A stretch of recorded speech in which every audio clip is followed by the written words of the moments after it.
I know you're not ever looking past anybody or anything like that. It's somewhat, I'm not sure how many high-profile guys that Mike Lee himself have been in there. So what's your mentality? Obviously, you know you're coming to win and you're very confident. Is it difficult to motivate yourself with a guy that maybe might not necessarily be on your level right now? Not for me. I think we've seen we can learn from trial and error, but we can also learn through other people's mistakes.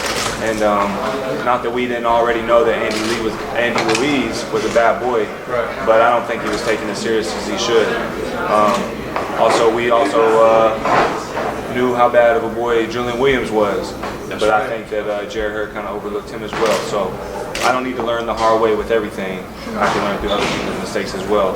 And I didn't even need those two examples for me to know that. I said in many other interviews, I worked harder this camp than I have for the Jose fight. As far as in the gym, on the track, in the weight room, you name it, I've done it harder this camp and better this camp than I did my last camp. So I'm not taking this lightly. I'll keep telling you guys, I'm not the hunted just because I have a world title. I'm still the hunter. It was not the goal to become a world champion. It was just a goal. I'm looking to become the first undisputed super middleweight champion in the history of boxing, and you don't get that way by overlooking people. So definitely, absolutely. So how you're, I guess, somewhat, tapering down camp a little bit, about maybe 9-10 days out, but you feel that this has been a good camp thus far, and you feel like you're in prime the best condition? Camp. And I know every fighter y'all ever get in front of, they tell you the same thing, that this has been the best camp. But I think that my word is reputable. I think anything I've ever said in the past, I've stood behind, and it's came to fruition. It's been for real. And so if I tell you guys it's been my best camp, you can take it to the bank. So. Definitely. And so what, I don't know if you'll be able to answer this question yet. I heard you saying, that Mike Lee's going to get knocked out. What punch? The one that lands. The one that lands. Great, yes. It is the one that lands. All right. And so what is it that has allowed you to stay so motivated and everything after you already, achieved a certain level of, the accolades, IBF, super middleweight champion, everything? Is it just your makeup, I'm 18-0. That's it. I only got 18 fights. I just turned 27 Monday. So I'm still young in the game. I've been in this game for a long time. I've accomplished a lot in this game, not just in the pros, but the amateurs as well. So I've been around for a long time. But just because I win a world title, that doesn't mean that we don't stop. That we stop trying to get better. Whether it's in the weight room getting stronger, whether it's on the track, whether it's knocking, seconds and minutes off my mile runs, or, adding more rounds in the boxing gym and whatever it may be, bringing in better sparring partners. So I'm better all around because my whole team is working towards getting better all the way around. None of us have gotten complacent. None of us have said, okay, well, this is good enough. Caleb, your LA press conference speech was probably like one of the best speeches I ever heard at a press conference. What went into preparing for that speech on that level?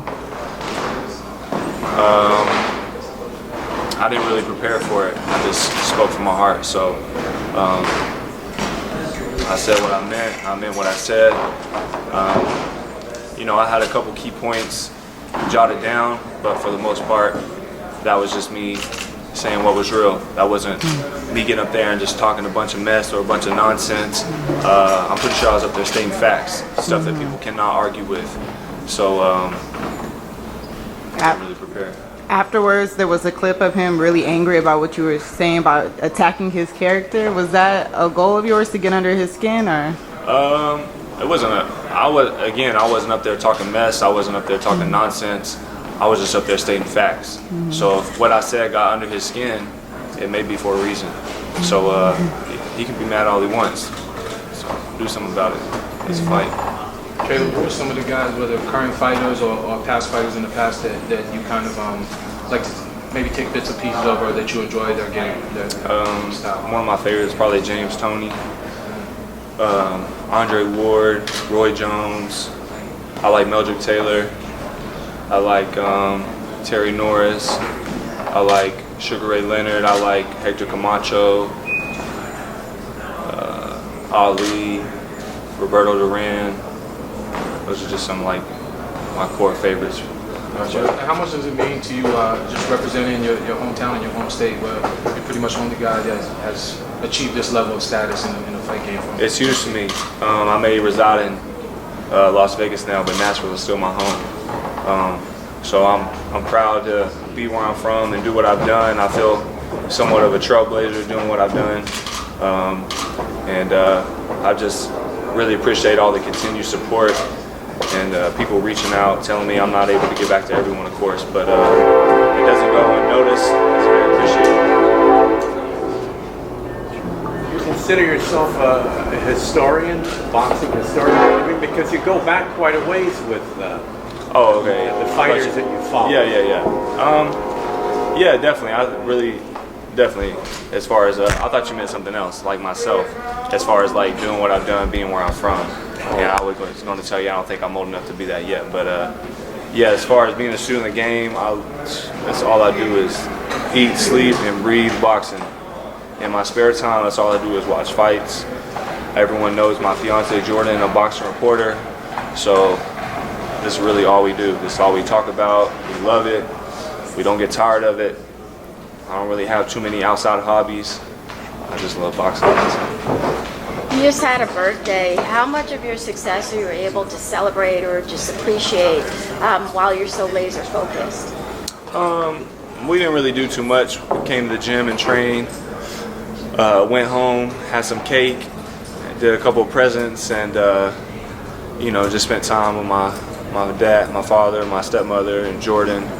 And then we went to my second training session at the track with Coach Wade. But that cake was good. What flavor was the cake? White chocolate raspberry. Watch out. Thanks, mean. Yeah. Appreciate it, Jack. Thank you. So, do